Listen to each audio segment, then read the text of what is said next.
दोस्तों, अगर कोई आपसे पूछे कि इंसान के लिए सबसे मुश्किल चीज क्या होती है, तो ज्यादातर लोग गरीबी, दुख या अपमान का नाम लेंगे। परंतु हमारे पुराने ग्रंथ कुछ और कहते हैं। वे हमें बताते हैं कि सबसे कठिन काम है सच बोलना और उस सच पर आखिरी सांस तक टिके रहना। इसी सच की कहानी है राजा हरिश्चंद्र की। राजा हरिश्चंद्र एक प्रसिद्ध राजा हुए हैं, जिन्होंने जीवन भर सत्य के मार्ग पर चलकर सत्यवादी हरिश्चंद्र के रूप में ख्याति प्राप्त की है। उन्हें अनेक लोग एक महान पुरुष और आदर्श स्वरूप मानते हैं। वे उन विचारशील लोगों के लिए प्रेरणा है जो अपना पूरा जीवन सत्य और न्याय के मार्ग पर चलते हुए व्यतीत करते हैं। राजा हरिश्चंद्र इक्ष्वाकु वंश के राजा थे और अयोध्या पर शासन करते थे।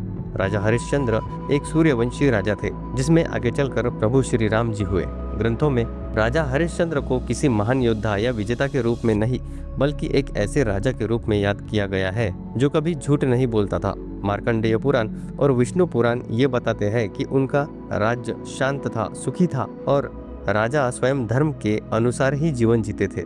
राजा हरिश्चंद्र के लिए वचन देना कोई साधारण बात नहीं थी। एक बार दिया गया वचन उनके लिए जीवन से बढ़कर था। दोस्तों, इसी सत्य की परीक्षा लेने के लिए ऋषि विश्वामित्र उनके पास आए। यहाँ ये समझना जरूरी है कि विश्वामित्र कोई शत्रु नहीं थे। वे बस ये देखना चाहते थे कि क्या कोई मनुष्य हर परिस्थिति में सच पर टिका रह सकता है या नहीं। दोस्तों, कुछ पुराणों और कथाओं में ऐसा वर्णित है कि राजा हरिश्चंद्र ने स्वप्न में देखा कि उन्होंने अपना राज्य विश्वामित्र जी को दान कर दिया है और सुबह विश्वामित्र जी वास्तव में दरबार में आए और बोले, राजन, आपने मुझे राज्य दान किया है, अब उसे पूरा कीजिए। क्योंकि राजा हरिश्चंद्र सत्यवादी थे, उन्होंने ये कहकर दान स्वीकार कर लिया कि मैं स्वप्न में भी झूठ नहीं बोल सकता। और फिर दरबार में आकर विश्वामित्र जी ने राजा से कहा कि यदि वे उनसे कुछ मांगे तो क्या राजा उसे देंगे। तो हरिश्चंद्र जी ने बिना सोचे कहा कि जो कुछ भी उनका है वो देने के लिए तैयार है। तभी विश्वामित्र जी ने पूरा राज्य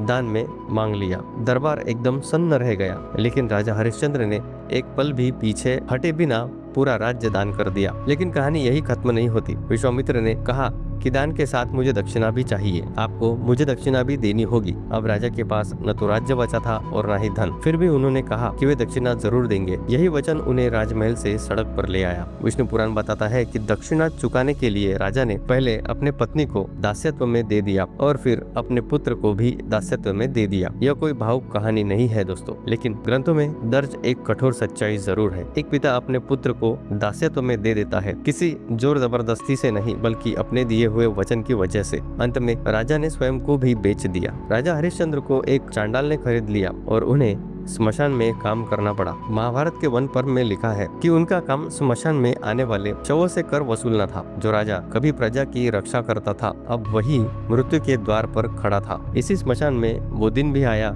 जिसने इस कथा को अमर बना दिया। एक दिन एक स्त्री मरे हुए बालक को लेकर स्मशान में आई। वो स्त्री और कोई नहीं थी, उनकी पत्नी थी और वो बालक उनका पुत्र था, जिसकी मृत्यु सांप के काटने से हो चुकी थी। पति ने पत्नी को पहचान लिया, पिता ने पुत्र को पहचान लिया, लेकिन फिर भी राजा हरिश्चंद्र अपने सत्य से पीछे नहीं हटे। उन्होंने नियम के अनुसार कर मांग लिया। उनकी पत्नी के पास देने के लिए कुछ भी नहीं था, तो उन्होंने अपनी साड़ी का आधा हिस्सा उन्हें दे दिया। उस क्षण कोई संवाद नहीं था, कोई भाषण नहीं था, बस एक गहरी चुप्पी थी, जिसे देखकर देवता भी विचलित हो उठे। तभी देवता प्रकट हुए और विश्वामित्र जी ने कहा कि हे राजन, आपकी परीक्षा पूरी हो चुकी है। मार्कंडेय पुराण के अनुसार राजा को उनका राज्य लौटा दिया गया, उनका पुत्र जीवित हो गया और उनका परिवार फिर से एक हो गया। लेकिन सबसे बड़ी बात यह थी कि राजा हरिश्चंद्र ने अपने सत्य को कभी नहीं छोड़ा। इसी कारण आज हजारों साल बाद भी राजा हरिश्चंद्र को एक राजा के रूप में नहीं, बल्कि सच के प्रतीक के रूप में याद किया जाता है। उनकी कहानी हमें ये नहीं सिखाती कि सब कुछ छोड़ देना चाहिए, बल्कि ये सिखाती है कि जब जिंदगी में कभी सच और सुविधा के बीच चुनाव करना पड़े तो हमेशा सच का रास्ता ही चुनना चाहिए। सच का रास्ता सबसे कठिन होता है, लेकिन वही सबसे सही भी होता है। दोस्तों, यदि आपको ये कथा ज्ञानवर्धक लगी हो तो इस वीडियो को लाइक करना और ऐसी ही सच्ची ग्रंथों पर आधारित कथाओं के लिए हमारे चैनल को सब्सक्राइब जरूर करना। धन्यवाद।